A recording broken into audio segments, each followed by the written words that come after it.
لا بجد عندي مشاكل كتير قوي. موضوع مراجعة اليوزمل ده مصعب الدنيا جدا، حاساها تايهة مش عارفة. بس حاسة كل اللي ذاكرته مش مترتب، فاهمة يعني؟ كأني محتاجة يعني حاجة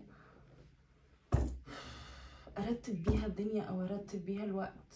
الموضوع ده مضايقني جدا، حاسة وقت بيروح عليا وكنت محتاجة وقت اكتر من كده. مش عارفة، مش حاجة اكتر تبقى حاجة زي مراجعة، فاهمة؟ عارفة المراجعات كنا بناخدها وقت ثانوي، بقيت محتاجة لها قوي دلوقتي. ما هو فعلا في مراجعات زي المراجعات بتاعت ثانوي. تخيلي في حاليا بيتم تجهيز ويف جديدة لكورس هايلد كونسبت.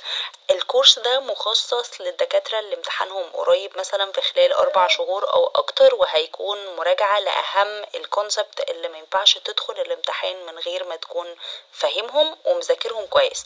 والمراجعة بتتم من الفيرست ايد 2025 بالاضافة لحل الاسئلة المهمة على كل برانش.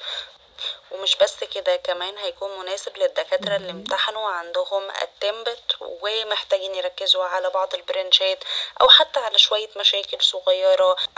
حاليا في عروض كتيرة قوي، ودي اهم الحاجات اللي عايزة اوصلها لك. انا هبعت لك كل حاجة تخص دكتور عبد الرحمن. الكورس مدته 3 شهور على فكرة، هيفيدك قوي قوي قوي.